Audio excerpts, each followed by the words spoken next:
You are enjoy watching I Love My Body TV, health and beauty tips for all. Hi friends, how are you? I pray to God for you to be healthy. This is your favorite channel, the channel that gives you useful health and beauty tips. Okay, watch this video about how to prevent AIDS.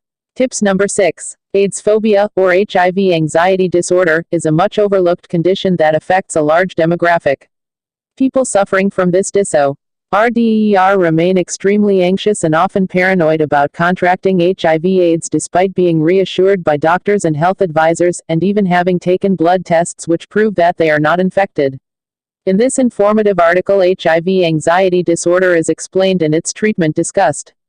There is still no real cure for HIV/AIDS, but with the introduction and use of powerful combination therapy, HIV is no longer the kiss of death it once was.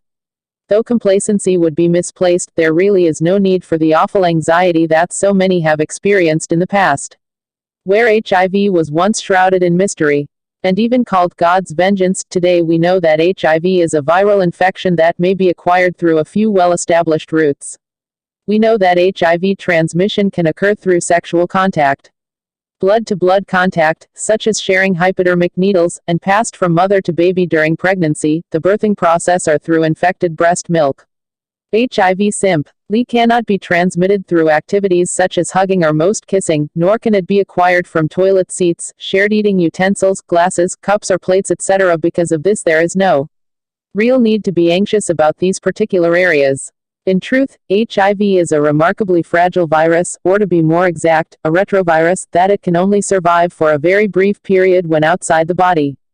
Unfortunately, though HIV has been around for more than 30 years, many people remain remarkably uninformed about the infection and how it is acquired, and so it continues to generate much irrational anxiety, fear and prejudice. This kind of irrational fear can often be quite easily cleared through education, a basic understanding of the means by which HIV is transmitted, and knowledge of how it can be prevented. Prejudice, though, in any shape or form, can be more difficult to counter. Only when we are aware of the reason for our prejudices and are prepared to see prejudice for what it really is can it be vanquished.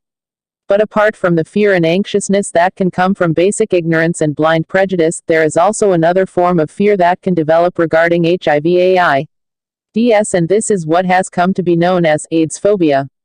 People who have this disorder, and there is an overlooked and sizable demographic, remain extremely worried and often paranoid about contracting the infection despite being educated about HIV, being reassured by doctors and health advisors, and even having taken blood tests which prove that they are not infected and so have no reason to be fearful or remain anxious.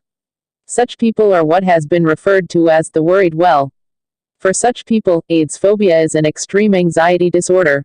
Over the past several years, working both in private practice and as a consultant psychotherapist for one of the largest HIV and sexual health organizations in Europe, I have worked with a number of different people who were experiencing this particular problem and have seen how truly incapacitating it can be. It is an anxiety disorder that completely sidesteps rationality and logic, so that no matter how often the person is assured and reassured that they have not contracted HIV/AIDS, and so have no reason to worry, they persist in their belief that they may indeed be infected.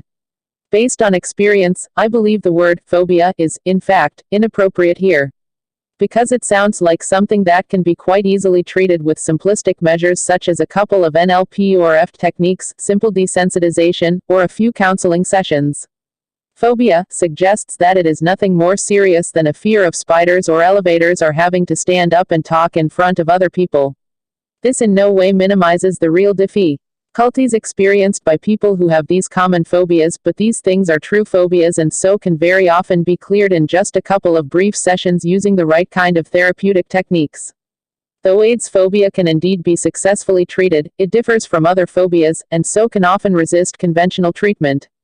In my experience, AIDS phobia is less of a simple phobia than it is a mental health issue closely aligned to obsessive-compulsive disorder, or OCD.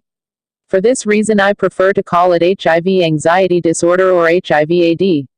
Those experiencing HIV/AD share Y symptoms remarkably similar to those experiencing obsessive-compulsive disorder, OCD.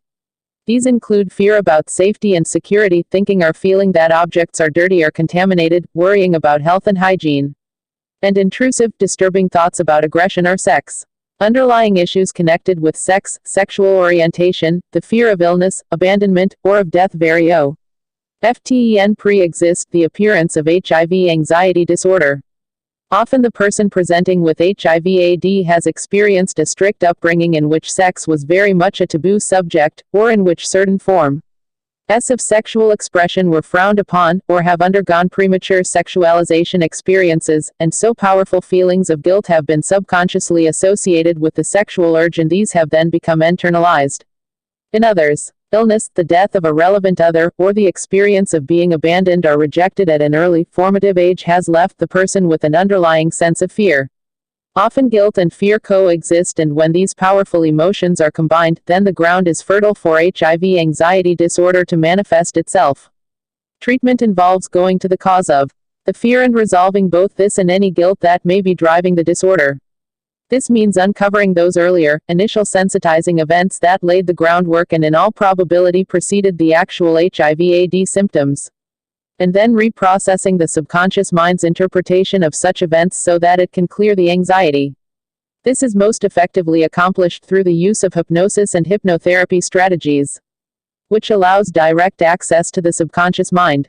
When this is achieved, then the person can be taught cognitive strategies that enable him or her to examine rational thoughts and better process them in the future, thereby better managing or lessening the anxiety. Like OCD, HIV anxiety disorder or AIDS phobia can take longer to treat than other simple phobias. And progress is not necessarily linear, but the good news is that it can be successfully treated. Okay friends, like this video, share your friends, tell your comments the comment box. Click on the subscribe button below to see new videos. Also press the bell button. Read description for more information.